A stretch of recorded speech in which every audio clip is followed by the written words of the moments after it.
Senator Lynn Ruane. 4 minutes. Thank you, Cathaoirleach. And thank you, Minister, for taking this commendable matter this morning.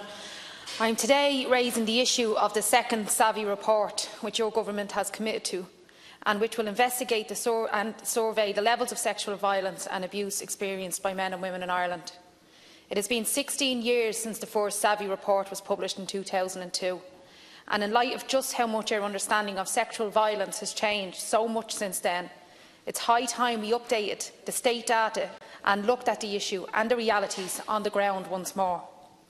Breda Allen, in the opening words of the 2002 SAVI report, stated that this is a groundbreaking study, the importance of which cannot be overestimated.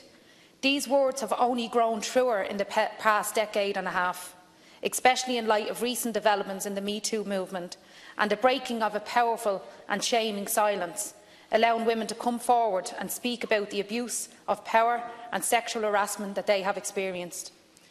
You'll be aware, Minister, that the figures released this week from the Rape Crisis Centre showed an increase in 10% of the reporting of sexual crimes in the past year. However, even this increase is only one part of the picture, as we all know the huge numbers of sex crimes go unreported. The need for another SAVI report to give us an accurate picture on the ground of the experiences of survivors of sexual violence in this country is so important, and I hope today you are able to confirm a timeline and details of how this will happen. Minister, we keep sharing our stories, baring our souls and laying ourselves bare for all to see. We risk questions, judgments and hope that no one pokes away at the emotional scars our sexual assaults have left us with. I carried a shame that wasn't mine for 5 years before I told anyone what happened to me, and I waited another 3 before I went to the Rape Crisis Centre.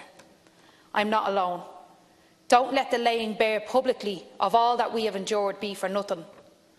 For the last 2 weeks since I shared what happened to me on RTE, I've been inundated with hundreds of letters and mails from women and girls on every part of this island. Some sat in their sitting rooms with their families, and as I said those words that I was raped, they found themselves saying the same for the very first time in the seconds after I spoke. That is the power of sharing, and you have the ability and the resources to take those experiences and transform them into action.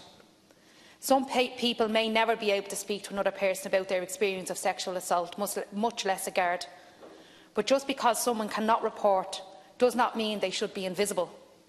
We need a survey that goes into the communities and can reach survivors in their own surroundings and translate their experiences and their pain and sharing that part of themselves into a better understanding of the realities of sexual violence, the barriers to accessing law enforcement, medical and therapeutic services for those abused and their families, and how best the state can do better and respond to this.